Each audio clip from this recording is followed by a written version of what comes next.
एक समय की बात है। एक लड़का था। वह एक साहूकार के यहां काम करता था। उसका गुजारा मुश्किल से चलता था। वह रात को अपने लिए 4 रोटी बनाता और खाता।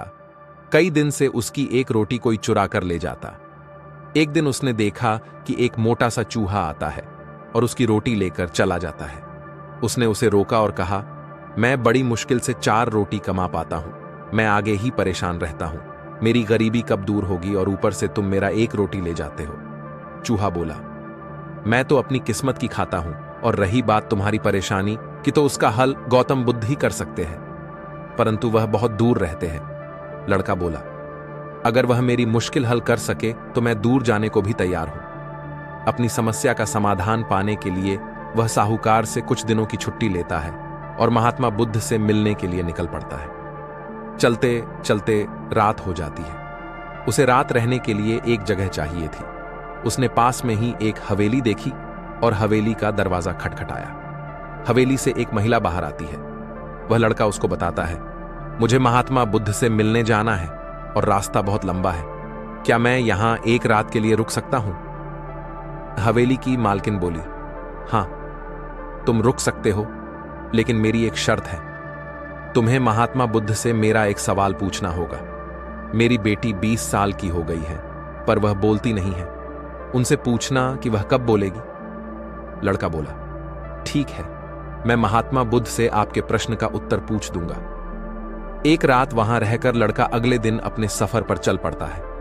आगे एक पर्वत और दुर्गम रास्ता था। वहां एक जादूगर तपस्या कर रहा था। वह लड़का उससे महात्मा बुद्ध तक जाने का आसान रास्ता पूछता है।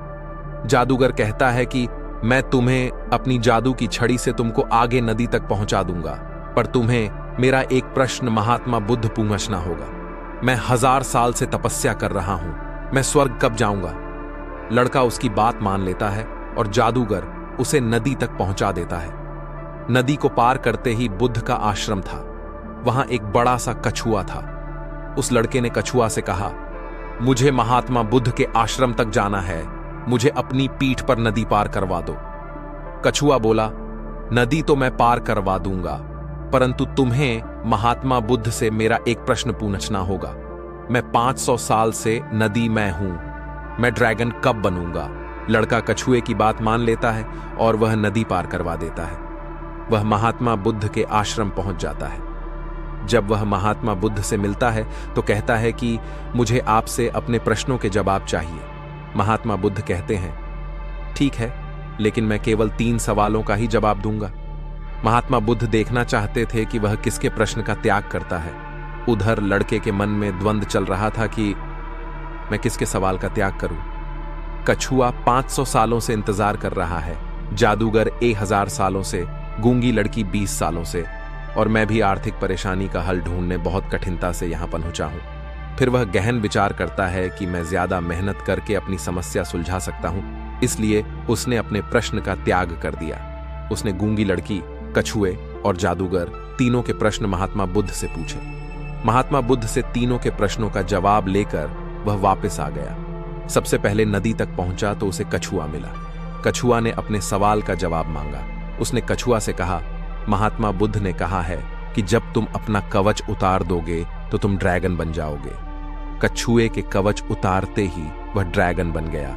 उसके कवच से बहुत सारे मोती निकले।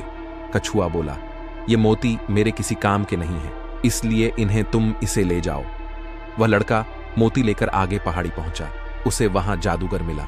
उसने अपने सवाल का जवाब मांगा। लड़के ने जादूगर से कहा, महात्मा बुद्ध के अनुसार तुम अपनी जादू की छड़ी छोड़ते ही स्वर्ग जा सकते हो। वैसा ही हुआ। जादूगर ने जाते जाते लड़के से कहा, यह जादू की छड़ी मेरी किसी काम की नहीं है, इसे तुम ले जाओ। लड़के ने छड़ी ली और आगे चल पड़ा। चलते चलते वह हवेली तक पहुंचा। हवेली की मालकिन ने अपने सवाल का जवाब मांगा। लड़का बोला कि आप अपनी बेटी की शादी करवा दीजिए, वह शादी करते ही बोलने लगेगी। हवेली की मालकिन बोली कि तुम महात्मा बुद्ध से उत्तर लाए हो, इसलिए तुम ही मेरी बेटी से शादी कर लो। लड़के और लड़की ने एक दूसरे को पंसद किया और उनकी शादी कर दी गई। शादी होते ही लड़की बोलने लग पड़ी। इस तरह लड़के ने 3 लोगों की मुश्किलों को देखकर अपने सवाल का त्याग किया।